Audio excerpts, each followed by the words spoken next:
Hi everyone, this is VJ with the Crimson Blades, and today we're going to be looking at a game that a lot of people have been unironically calling it the Game of the Year for 2022. But I finally got my hands on the game myself, and I don't think they're exaggerating because it is an extremely fun game that has a very interesting gaming loop, lots of interesting elements for an early access game. And I hope you enjoy our breakdown of why I think you should definitely check out Dave the Diver. So the premise of the game itself is quite simple. The idea is you are Dave, this guy who is a blumbering about and seeming confused about what's been going on. And his motivation was that his friend had invited him off to go delving into this deep blue ocean to look for fishes.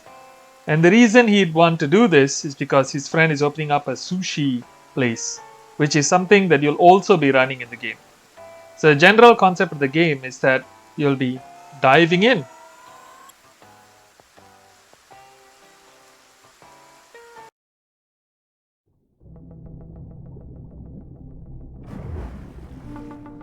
And here we are.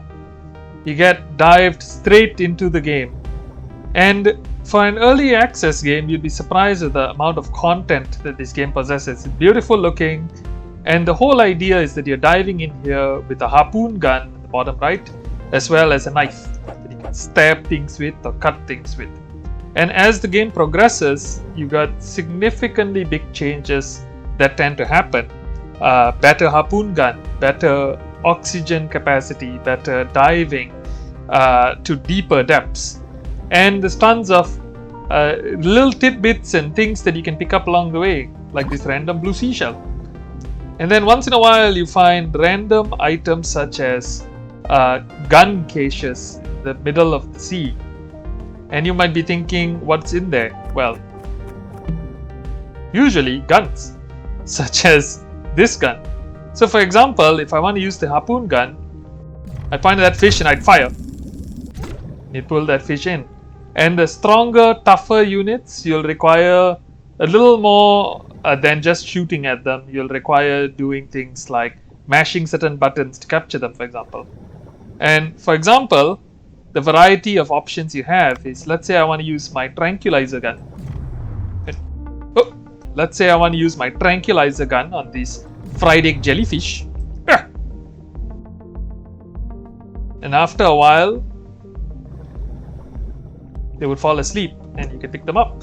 So that's just an example. But let's say I decide to use that gun we found earlier.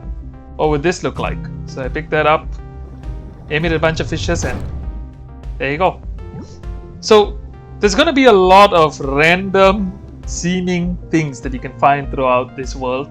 And all the while you need to keep an eye on your oxygen, keeping it refreshed every so often.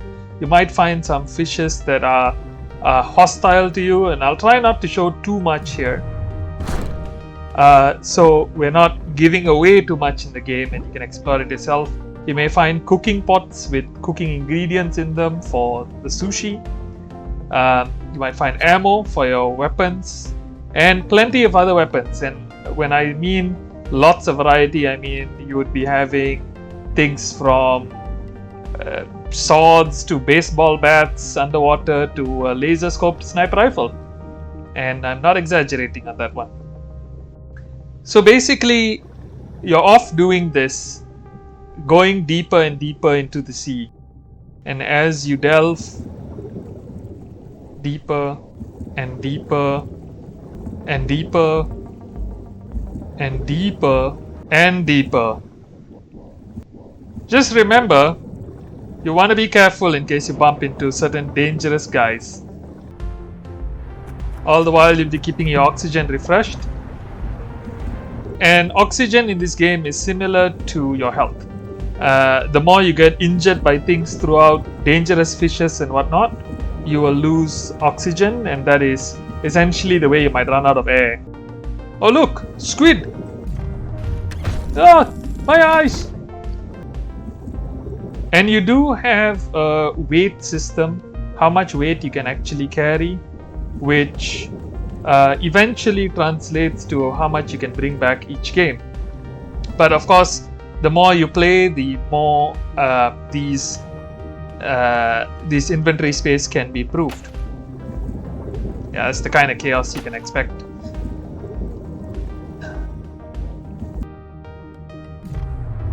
You hook them like that, grab them in. Now, how about we use an escape pod and check out what the sushi bar is going to look like.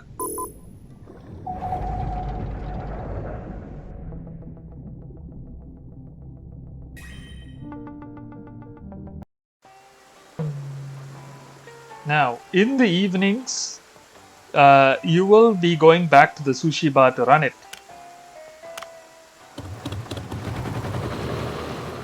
And trust me, as the game starts off, there might not seem like there's a lot of options to do, but the more you're playing, a lot more things get unlocked. So it becomes pretty wild, pretty fast.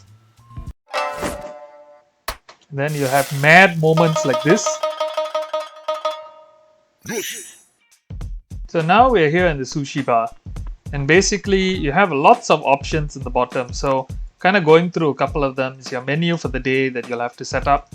And the menu will depend on the kind of ingredients that fishes that you've caught, etc. And if you catch enough of those fishes, you can actually enhance them.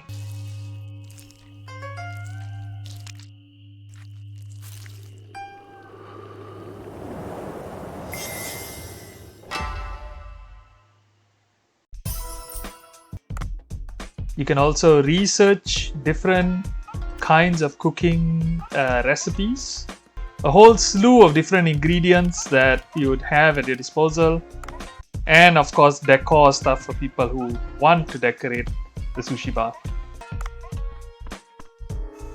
And of course, when you're ready to go, it's sort of this brief period where you're trying to keep up with delivering orders. When you hire staff, things become a lot easier. There's little mini games to play, such as pouring in little green teas for people. You gotta make sure you're keeping the wasabi restocked.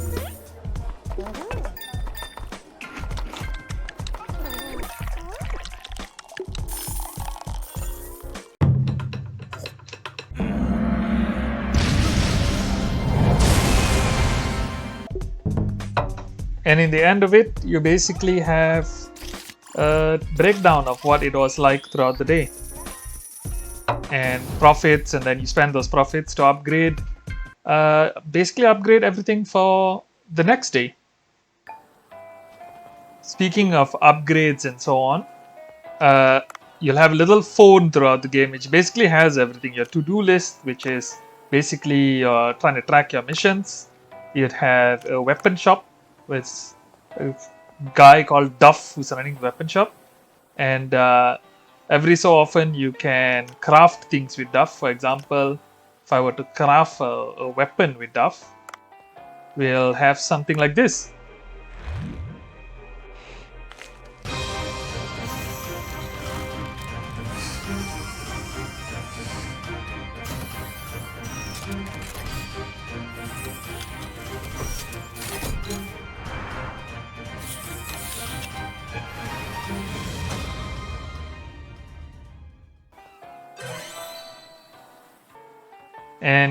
And of course, you can also upgrade the weapons that you buy.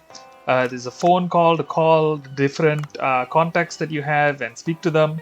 There's a certain app in the game that basically follows along different people's posts on their food and how you slowly rank up in as you play, and that will improve how much you can do in the restaurant. There's more little things to the game, such as a Pokemon-like card collector for every fish that you capture, little updates and special seasons where people want certain kinds of food. Basically, for an early access title, this game is a lot more in depth than you might think, and it feels like the content keeps on going. Still not at all near the end of the game, it looks like. Lots of bosses to face and so on in the game. It's a pretty good game for sure, and I'm not surprised with the cycle of a one more day element to it that this game is going to be definitely in contention for Game of the Year, as strange as it might have seemed initially. And so I hope I've demonstrated a little bit of what makes this game so fun.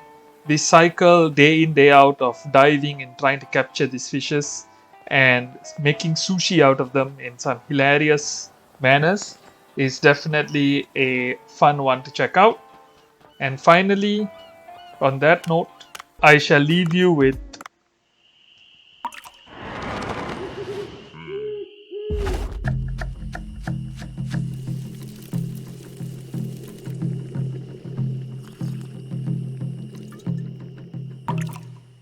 that, have a good day, everyone, and enjoy diving.